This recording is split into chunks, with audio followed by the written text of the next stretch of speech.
ایک حدیث کے مطابق حضرت ابراہیم علیہ السلام اپنے گھر میں تشریف فرما تھے کہ اچانک گھر میں ایک خوبصورت شخص داخل ہوا۔ آپ نے فرمایا اللہ کے بندے تجھے اس گھر میں کس نے داخل کیا؟ اس نے کہا گھر والے نے۔ حضرت ابراہیم علیہ السلام نے کہا یہ تو بتاؤ کہ تم کون ہو؟ حضرت اسرائیل علیہ السلام نے کہا میں ملک الموت ہوں۔ حضرت ابراہیم علیہ السلام نے فرمایا مجھے تمہاری چند نشانیاں بتائی گئی ہیں مگر مجھے تو کوئی نشانی نظر نہیں آئی۔ تو ملک الموت نے پیٹھ پھیری تو آپ نے دیکھا کہ آپ کی پیٹھ پر آنکھیں ہی آنکھیں نظر آنے لگی اور بال تیر کی طرح کھڑے تھے۔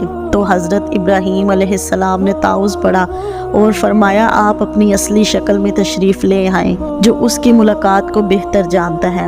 دوستو ایک روایات میں ہے کہ جب حضرت اسرائیل علیہ السلام نے پیٹھ پھیری تو اس کی وہ شکل نظر آئی جس میں وہ برے لوگوں کی روح کو قبض کرتا ہے۔ ایک اور روایت میں ہے کہ حضرت ابراہیم علیہ السلام نے فرمایا مجھے وہ شکل دکھائے جب آپ کفار میں نظر آتے ہیں۔ تو فرشتے نے کہا یہ آپ کی طاقت سے باہر ہے، اور ملک الموت نے وہ صورت دکھانا شروع کی اور فرمایا اپنا منہ موڑ لیجئے۔ اور جب آپ نے دیکھا تو ایک سیاہ شخص جس کے سر میں آگ کے شعلے نکل رہے ہیں، اس کے جسم سے بالوں کے بجائے تیر اور آگ نکل رہی ہے۔ یہ حال دیکھ کر آپ پر غشی طاری ہو گئی اور پھر آپ نے دیکھا کہ ملک الموت اپنی شکل میں موجود ہیں۔ تو پھر آپ نے فرمایا آپ مومن کی روح کیسے قبض کرتے ہیں؟ تو کہا گیا اپنا منہ موڑ لیجئے، اور پھر دیکھا کہ آپ کے سامنے ایک خوبصورت نوجوان کھڑا ہے جس نے سفید رنگ کے کپڑے پہنے ہوئے ہیں اور جسم خوشبو سے مہک رہا ہے۔ تو یہ منظر دیکھ کر آپ نے فرمایا اگر مومن کو آپ کے دیدار کی دولت ہی نصیب ہو جائے تو یہی کافی ہے۔ تو دوستو اس سے معلوم ہوا کہ حضرت اسرائیل علیہ السلام کی شکل مومن کی روح قبض کرتے وقت اور ہوتی ہے اور کافر اور مشرک کے لیے اور ہوتی ہے۔ اللہ تعالیٰ سے دعا ہے کہ اللہ تعالیٰ ہمیں موت کی تیاری کرنے کی توفیق عطا فرمائے اور ہمیں اسرائیل علیہ السلام کی وہ شکل دیکھنا نصیب کرے جو مومن کے لیے ہوتی ہے۔ ایک اور واقعہ نقل ہے کہ اللہ تعالیٰ نے حضرت اسرائیل علیہ السلام سے پوچھا کیا کبھی کسی روح کو قبض کرتے وقت تمہیں رحم آیا؟ تو ملک الموت نے عرض کیا مالک میرا ہر روح کو قبض کرتے وقت دل دکھتا ہے مگر آپ کے حکم کی سرتابی کی مجال نہیں۔ ہاں ایک ایسا وقت جب مجھے بہت دکھ ہوا اور غم تنہائی میں میرے ساتھ رہتا ہے۔ عرض کی ایک جہاز سمندر میں سفر کر رہا تھا اور بھنور میں پھنس گیا اور تباہ ہو گیا اور کئی مسافر تھے اس جہاز میں جو سب مر گئے۔ ہاں ایک ماں اور بچہ جہاز کے تختے پر آپ کے رحم و کرم پر بہہ رہا تھا۔ لہروں نے انہیں بھنور سے دور کر دیا۔ ماں اور بچے کو زندہ دیکھ کر میں بہت خوش تھا اور اسی لمحے آپ کا حکم ہوا کہ ماں کی روح کو قبض کر لو۔ اے مالک آپ جانتے ہیں یہ حکم پا کر میرا کلیجہ کانپ گیا تھا اور میں نے اس ماں کی روح کو قبض کر لیا اور وہ بچہ اکیلا اور تنہا رہ گیا۔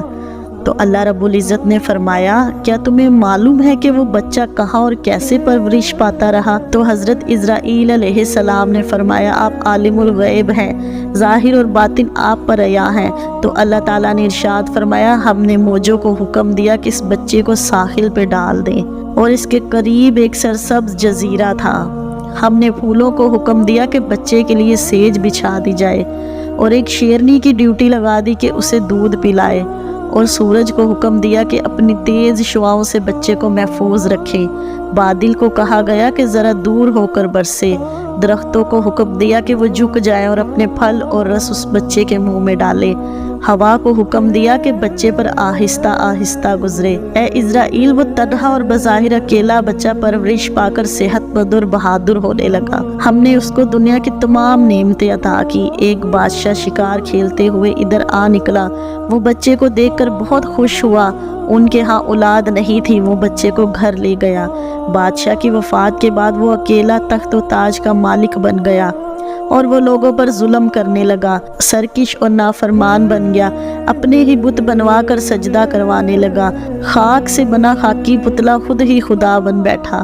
آخر ہم نے اس کی بہتری کے لیے اپنے خلیل ابراہیم علیہ السلام کو اس کے پاس بھیجا تو اس نے ہمارے پیارے کو ہی آگ میں پھینک دیا۔ اے اسرائیل دیکھ اس بچے نے میرا کیسا شکریہ ادا کیا۔